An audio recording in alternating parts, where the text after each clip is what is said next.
На входе бесконтактное измерение температуры и обработка рук антисептиком. Сунжинская районная больница ко второй волне коронавируса подготовилась основательно. Теперь здесь отдельные входы для пациентов с признаками ОРВИ и здоровых, которые пришли, к примеру, на плановый осмотр. А весь цокольный этаж сейчас больше напоминает инфекционное отделение. Здесь начинается путь лечения от ковида. Сделали распределение именно инфекционного приема в цокольном этаже. Вот по навигации больной у нас идет в кабинет или педиатра, как бы у нас детский прием и взрослый прием. С обозначением у нас педиатр принимает, терапевт принимает. Больные, есть комфортная зона ожидания для больного. Несколько кабинетов терапевтов, кабинет забора мазков для потенциальных больных и тех, у кого признаков ковид нет. Люди, обеспокоенные различными симптомами, тут же бегут к докторам. В таком режиме сверхнормы врачи поликлиники работают не первый день. Пациенты идут бесперебойно. Салымбек Евлоев сопровождает дядю. У него уже несколько дней недомогания. Надеется, что все-таки не коронавирус.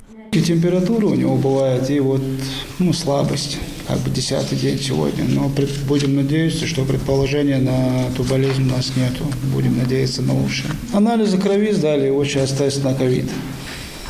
Пока вроде бы все нормально. Узнать об общем состоянии, взять мазок на ковид, результаты которого приходят уже на следующий день. И самое главное – измерить сатурацию, насыщенность крови кислородом, пульсоксиметром. Процедура приема довольно проста. На какой палец одевать. Сейчас он будет показывать пульс и насыщение крови кислородом. Так, вот видите, 99 у вас пульс, сатурация, насыщение крови кислородом 99. Это очень хорошо.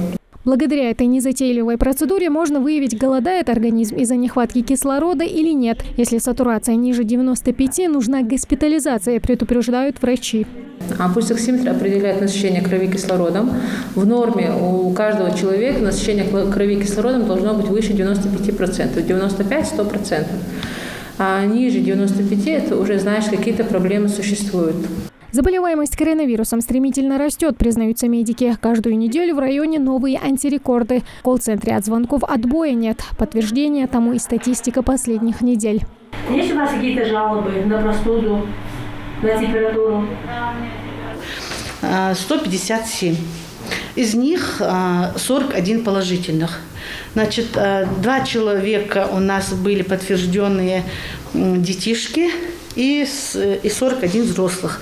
Значит, из них 5 взрослых мы госпитализировали. Значит, это получается, у них были показания на госпитализацию.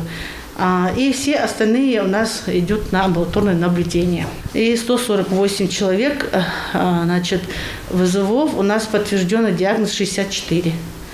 Вот так. В 9 человек госпитализировали из них. Остальные все на амбулаторном наблюдении. Значит, амбулаторное наблюдение у нас идет по телефонному звонку, но сами терапевты, у нас есть открепленные терапевты, они звонят каждый день, значит, спрашивают у них состояние. Шансов распространиться у вирусов будет куда меньше, если не пренебрегать мерами профилактики, мыть руки, соблюдать дистанцию и носить маски. Тамара Хашагульгова, Магомед Дидигов, Новости 24.